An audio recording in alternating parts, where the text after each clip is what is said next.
এমন কোন গণমাধ্যম নেই যে যেখানে শেখ হাসিনার এই বক্তব্য ফলাও করে ছাপা হয়নি।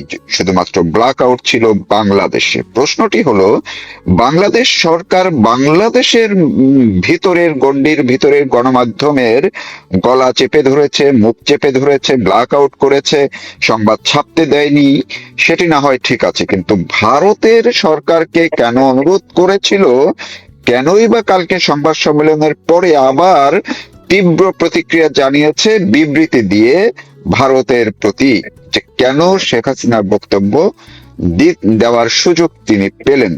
তার মানে বাংলাদেশ সরকার, মানে তারেক রহমান সরকার কি চেয়েছিল বাংলাদেশের গণ্ডি ছাপিয়ে ভারতের গণমাধ্যমের উপরেও নিষেধাজ্ঞা আরোপ করতে ভারত সরকারের মাধ্যমে, মানে বাংলাদেশের ভারতের গণমাধ্যমের সাংবাদিকদের মুখও কি তারা বন্ধ করতে চেয়েছিল কিনা প্রেস কনফারেন্স বন্ধের প্রক্রিয়ার মধ্য দিয়ে জানার বোঝার চেষ্টা করব।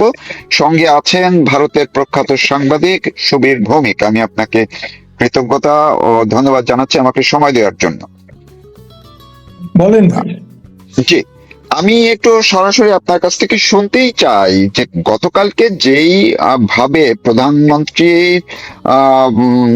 সাবেক প্রধানমন্ত্রী শেখ হাসিনা যে বক্তব্য দিলেন, শুরুতে আপনার একটু পর্যবেক্ষণ, আপনি কিভাবে দেখছেন? খুব ছোট করে একটু শুনে আমরা মূল শিরোনামের আলোকে চলে যাব।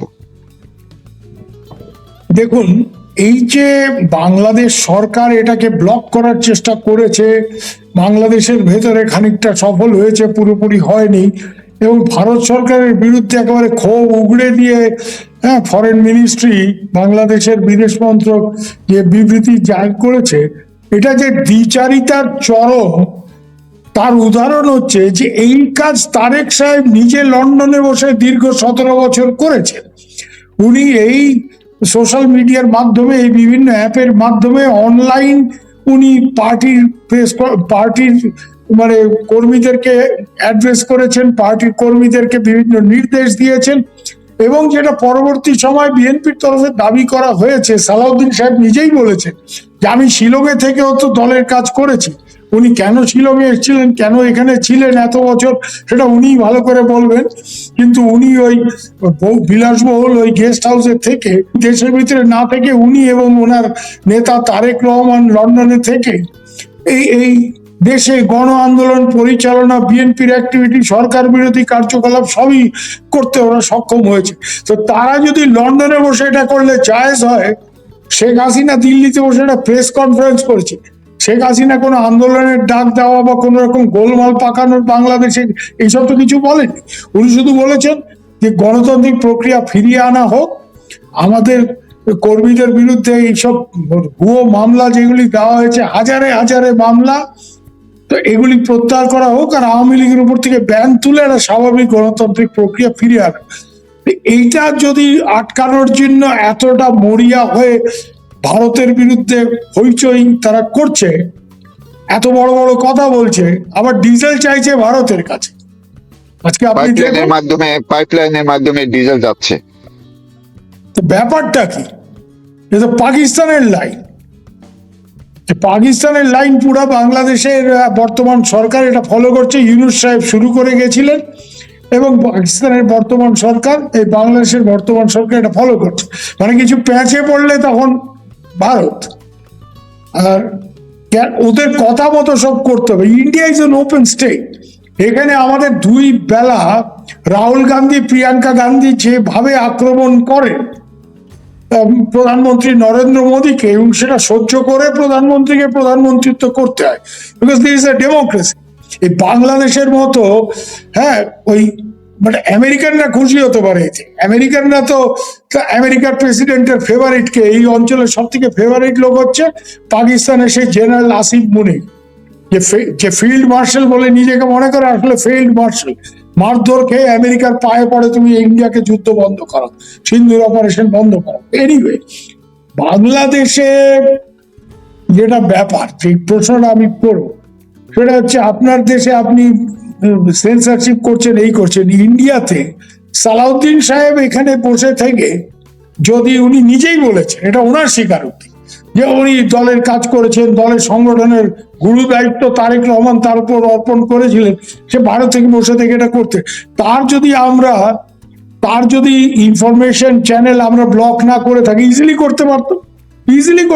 উনি তো অফিসিয়ালি ইন্টারনমেন্টে ছিলেন, সেটা তো সালাউদ্দিন সাহেবকে আমরা করিনি। তারেক সাহেব লন্ডনে বসে থেকে এটা করেছে, তো লন্ডনে বসে তারেক সাহেব যেটা করছেন এটা জায়েজ, সালাউদ্দিন সাহেব শিলংয়ে বসে যেটা করছেন এটা জায়েজ। আর শেখ হাসিনা দিল্লিতে বসে, হ্যাঁ, মানে আধা ঘন্টা 40 মিনিট প্রেসের সাথে কথা বলেছে, সেটা নিয়ে এদের মাথা গরম হয়েছে। মানে কতটা কি what democracy is Bangladesh talking about? বাংলাদেশে এটা কি কি ডেমোক্রেসি? মাথা গরম নাকি ভয়ের কারণে মূলত এগুলো বন্ধ করেছে? শেখ হাসিনা এমন কি বললেন যে তারেক রহমান সরকার ভয় পাওয়ার কারণ এবং এমন পরিস্থিতি তৈরি করলেন? দেখুন, এই সালাউদ্দিন তো খুব বড় বড় কথা বলে, হ্যাঁ, যে আওয়ামী লীগের দাফন হয়ে গেছে। আসলে এরা আওয়ামী লীগকে জমের মতো ভয় পায়। এরা জানে যে আওয়ামী লীগের উপরে ব্যান তুললে আওয়ামী লীগ যদি রাজপথে নামে, এবং গত 2 বছরে ইউনূসের চরম দুঃশাসনে আওয়ামী লীগের জনপ্রিয়তা প্রচন্ড ভাবে বেড়ে গেছে। এর কৃতিত্ব আওয়ামী লীগের নয়। আওয়ামী লীগ তো 2 বছরে তারা মারধরের ভয়ে, মামলা মোকদ্দমার ভয়ে, মামলার ভয়ে, মবের ভয়ে কেউ এখানে গা ঢাকা দিচ্ছে, কেউ ওখানে গা ঢাকা দিচ্ছে। কিন্তু এতে করে এই যে কোনো গভর্নেন্স বলে কোনো একটা অ্যাবসলিউট ললেস স্টেট, হ্যাঁ, এবং যেখানে একটা প্রতিহিংসার রাষ্ট্রে পরিণত হয়েছে বাংলাদেশ, ভেন্ডেটা রিপাবলিক, এই জায়গাতে মানুষ আর এটা সহ্য করতে পারছে না। আর বিএনপির কথা বলবো, বিএনপি নিয়ে এই তারেক রহমান আজকে এত বড় বড় কথা বলছেন, হ্যাঁ, ওনার লোকজন বড় বড় কথা বলছেন ওনার সম্বন্ধে। এই আমেরিকানরাই একসময় জেমস মরিয়ার্টি ইত্যাদি উইকিলিক্স, আপনি জান কি ধরনের রিপোর্ট, উনি হাওয়া ভবনে থেকে কত টাকা রোজগার করেছেন, কি করে ঘুষ নিতেন, এগুলি পুনরাবৃত্তি যদি করতে হয়। আজকে শেখ হাসিনা নিয়ে এরা বলছে শেখ হাসিনার বিরুদ্ধে রায় হয়েছে। তোমার বিরুদ্ধে তো রায় হয়েছিল ভাই, তোমার বিরুদ্ধে তো রায় হয়েছে। তুমি শেখ হাসিনার উপরে গ্রেনেড হামলার প্রধান আসামি ছিলে, তোমার বিরুদ্ধে রায় হয়েছিল। তোমাকে যখন সেনাবাহিনীর লোকজন পে দিয়ে তোমার হাড্ডি গুড্ডি ভেঙে দিয়েছিল, তুমি কি কি অবস্থায় তুমি দেশ ছেড়ে একেবারে মুচলেখা দিয়ে আমি রাজনীতি করব না, তারপরে গিয়ে যদি তুমি ইংল্যান্ডে বসে থেকে পলিটিক্যাল অ্যাক্টিভিটি করো, সেটা জায়েজ। শেখ হাসিনা ভারতে আছেন, যতদিন খুশি উনি থাকবেন। ভারত সরকারের অবস্থান এই ব্যাপারে পরিষ্কার। আর ভারতকে হুমকি টুমকি দিলে বাংলাদেশকে চাবি দেওয়ার 50 রকমের। আমাদের যে একটা সমস্যা হচ্ছে কি জানেন, সমস্যা না, এটা ভারতবর্ষের একটা পুরো মানে ইটস এ পলিসি, যে আমরা এমন কিছু করবো না যাতে বাংলাদেশের সাধারণ মানুষ ক্ষতিগ্রস্ত হয়। যখন চিটাগাঙে অস্ত্র আসবে, সেই 10 ট্রাক অস্ত্র ভারতের ইন্টেলিজেন্সের কাছে যখন এই খবর আসে, এবং এই ব্যাপারটা যখন মোটামুটি মানে ভারত সরকার, তো এটা পাকিস্তান না যে আর্মি একটা অপারেশন করে দিল, আইএসআই একটা অপারেশন করে দিল। আগে ফরেন টেরিটরিতে কোনো অপারেশন করতে গেলে পলিটিক্যাল ক্লিয়ারেন্স লাগে, অর্থাৎ cabinet committee on security affairs, তার ক্লিয়ারেন্স লাগে। তো এই প্রশ্ন যখন আর্মির তরফ থেকে তোলা হয়েছিল, মিলিটারি ইন্টেলিজেন্সের তরফ থেকে সেনা প্রধানের মাধ্যমে, আমাদের ডিফেন্স মিনিস্টার তখন জর্জ ফার্নান্ডিস, উনি কিন্তু খুব উৎসাহী ছিলেন। প্ল্যানটা ছিল যে আমাদের লোকজন ঢুকবে এবং যে সময় ওখানে এই অস্ত্র টস্ত্র নামবে, যেহেতু এই অস্ত্রের একটা বড় গন্তব্যস্থল ভারতের আসাম রাজ্য আলফার চিহ্ন, এই অস্ত্র নামার অবস্থায় রকেট টকেট ফায়ার করে পুরো জায়গাটা।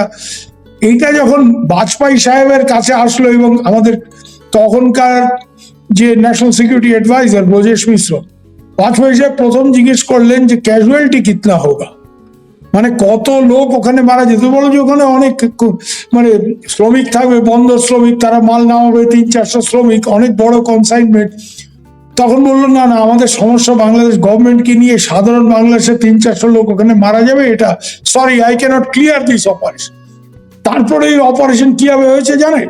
এই তারেক রহমান হাওয়া ভবনে বসে তার চেলা চামুন্ডা গিয়াসউদ্দিন আল মামুন, লুৎফর জামান বাবরকে নিয়ে এই প্ল্যানিং করেছিলেন। আজকে আপনাকে একটা জিনিস বলি, এরা যে বলে যে ইন্ডিয়া আওয়ামী লীগ ছাড়া কিছু চেনে না, 2001-এ যখন বেগম জিয়া প্রাইম মিনিস্টার হলো, তারেক রহমান তখন কিছু না, উনি শুধু হাওয়া ভবনে বসে টাকা কালেকশন করেন, নোট বানান। তো তারপরে উনি যখন ইন্ডিয়াতে এসছেন, ওই সময় ওনার আম্মু যখন prime minister, he was given a warm welcome, এবং India try to make good relation with BNP. তার লাভ কি হলো জানেন? ভারত তো খুব কটু অভিজ্ঞতার মাধ্যমে এই ব্যাপারগুলি উপলব্ধি করেছে যে এই 2001-2 এই ঘটনা, তারেক রহমানকে রিসিভ করা হচ্ছে দিল্লিতে, is given a royal welcome, আর তারপরে 2004 এই লোক বসে হাওয়া ভবনে চক্রান্ত করছে, অস্ত্র ঢুকবে, পরেশ বড়ুয়া আলফা আসামের বিচ্ছিন্নতাবাদী গোষ্ঠী, তারা অর্ধেকটা অস্ত্র নিয়ে ওখানে ঢোকাবে আসামে, ভারতের বিরুদ্ধে বিচ্ছিন্নতাবাদী তৎপরতা চালাবে, আর বাকিটা বাংলাদেশের সব হুজুরদের হাতে যাবে, সব জেহাদিদের হাতে যাবে। বাংলাদেশে সেই সময় তারেক রহমান তো হাওয়া ভবন, ওনার আমুর সময় একসাথে সবগুলি জেলাতে বম ব্লাস্ট হয়েছিল, আপনার মনে আছে?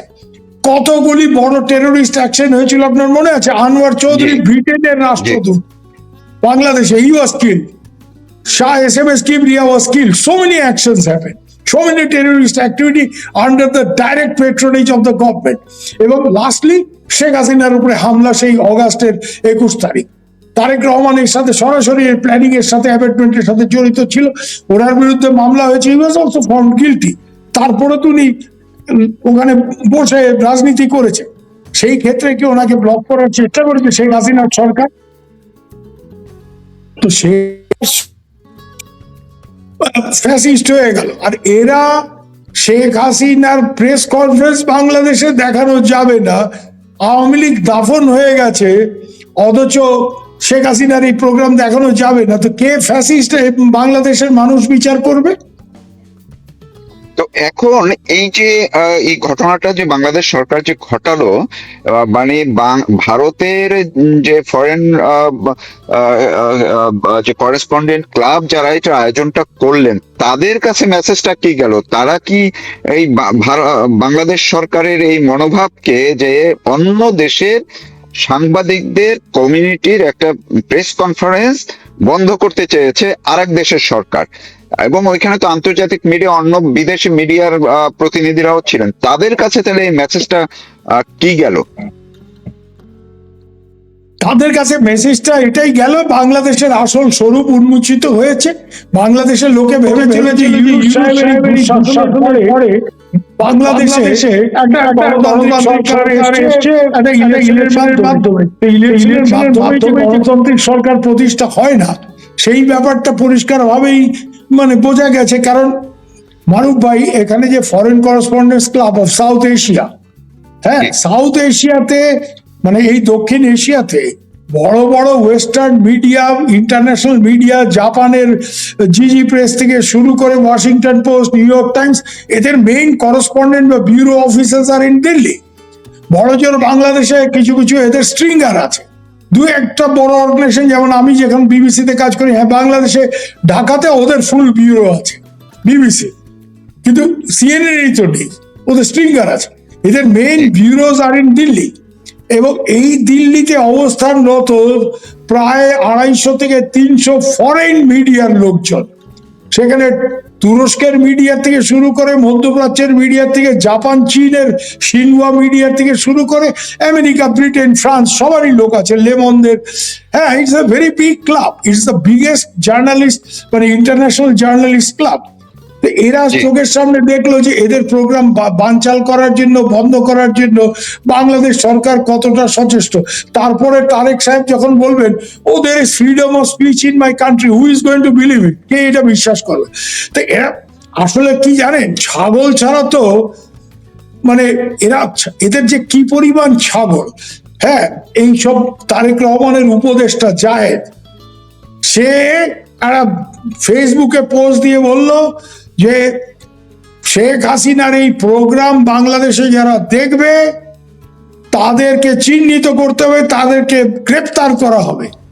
আর আমরা দেখলাম, আমরা এটা ফেসবুকে পোস্ট করা হয়েছে, যে কারা দেখছে শেখ হাসিনার প্রোগ্রাম? তারেক রহমান নিজে দেখছেন, শফি সাহেব, ওই যে ইউনূসের যে প্রেস সেক্রেটারি, হ্যাঁ, যাকে আপনারা কি একটা বলেন না, ডাস্টবিন শফি টফি না কি একটা বলেন, হ্যাঁ, ওই ডাস্টবিন শফি, শিশির মনির একেবারে জামাতের উকিল বাবু, হ্যাঁ, তারপরে সোহেল তাজ, ওই যে বডি সোহেল নামে পরিচিত, এরা সব প্রোগ্রাম ওয়াচ করছে। মানে বাংলাদেশের যে অন্য সাধারণ লোককে ব্লক করা গেছে, কিন্তু এরা তো মান্যগণ্য ব্যক্তি, তো এরা সব শেখ হাসিনার প্রোগ্রাম দেখছে। তো বাবা, এবার ওকে অ্যারেস্ট করো, Why don't you arrest your own prime minister for watching Sheikh Hasina's program? মানে একটা জিনিস কি মারুফ ভাই, আপনি কেন উপদেষ্টা নিয়োগ করেন? উপদেষ্টা এই কারণে নিয়োগ করা হয় যে মন্ত্রী অনেক সময় পলিটিশিয়ান, তার ওই ডোমেন এক্সপার্টিস নেই, তাই জন্য তাকে অ্যাডভাইস করার জন্য যে ওই সাবজেক্ট বোঝে তাকে ওরকম একটা লোককে অ্যাপয়েন্ট করা। তো এরকম একজন লোককে মানে অ্যাডভাইজার হিসাবে অ্যাপয়েন্ট করা হচ্ছে যে ছাগল এটা বোঝে না, হ্যাঁ, যে তুমি বলছো যে শেখ হাসিনার প্রোগ্রাম দেখে তাকে অ্যারেস্ট করা হবে, আর তোমারই লোকজন বসে দেখছে, তোমার প্রধানমন্ত্রী খুব প্রোগ্রাম দেখছে, please arrest him, please arrest Tarek Rahman for watching Sheikh Hasina's program. তো ছাগল তো মারুফ ভাই গাছে ধরে না, ছাগল মাটিতেই চতুষ্পদ হাঁটাহাঁটি করে, বুঝতে পেরেছেন? এবং বাংলাদেশে এদের সংখ্যাটা ইদানিং একটু বেড়ে গেছে, বুঝতে পেরেছেন? জি, এদের আমি সংখ্যাটা বেড়ে গেছে।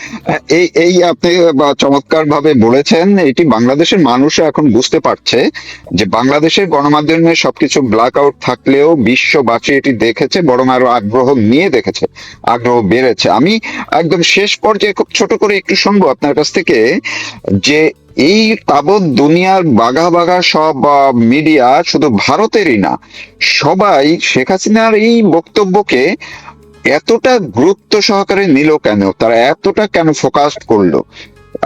কি এমন মন্ত্র না, না, দিলেন শেখ হাসিনা? না, মন্ত্রর কিছু না, ইটস নিউজ। নিউজটা কি? মানে here is a great story for the western media. সাহেব মেম সাহেবদের কাছে তো এটা বিভৎস একটা ব্যাপার। আমি এত বছর সাহেবদের চাকরি করেছি, আমি তো জানি তারা এইসব ব্যাপারে খুব উত্তেজিত হয়ে যায়। যে here is a lady, she is not afraid to go back to the country when a death penalty is hanging on her. কালকে যদি ট্রাম্প সাহেব ডেথ পেনাল্টি পায়, সে আমেরিকা ছেড়ে পালিয়ে থাকে, সে কোনোদিন দেশে ফিরবে? ওরা তো নিজেদের লিডারদের দিয়ে এটা জাজ করে যে আজকে মানে ওয়েস্টার্ন ওয়ার্ল্ডের কোনো লিডার, তার যদি ডেথ পেনাল্টি তার উপরে লাগু করা হয়ে থাকে, সে দেশে ফিরবে, সাহস করবে দেশে ফিরতে? Here is a lady, typical Bengali house wife, sari পরছে পেঁচিয়ে, হ্যাঁ, অত চোখা ইংরেজিও, আপাতত ইংরেজি খুব ফ্লুয়েন্ট না, মোটামুটি মানে মানে মোটামুটি বলতে পারে, হ্যাঁ, কিন্তু এরকম একজন মহিলা, টিপিক্যাল বেঙ্গলি হাউস ওয়াইফ, ওই টাইপের একটা ব্যাপার সেবার, তার এতটা সাহস যে সে ডেথ পেনাল্টি মাথায় নিয়ে দেশে ফিরবে। সে নিজের থেকে বলছে, I will go to jail, prepare the jail for me, prepare, ফাঁসির মঞ্চ আমার জন্য তৈরি করো। This is a great story. যে কোনো মিডিয়ার কাছে, foreign, Indian, whatever, this a great story. It's a story of extreme courage. যে বড় বড় লোক, এই ট্রাম্প সাহেব এত হামকু দমকু করেন, অত বড় একটা চেহারা, হ্যাঁ, তো ট্রাম্প সাহেবের বিরুদ্ধে যদি ডেথ পেনাল্টি, ডেথ কেন, ওর বিরুদ্ধে ওই ট্যাক্স ইভেশন ফিভেশন কেস, ও সেগুলি ডজ করার জন্য কত রকমের কায়দা কানুন করে।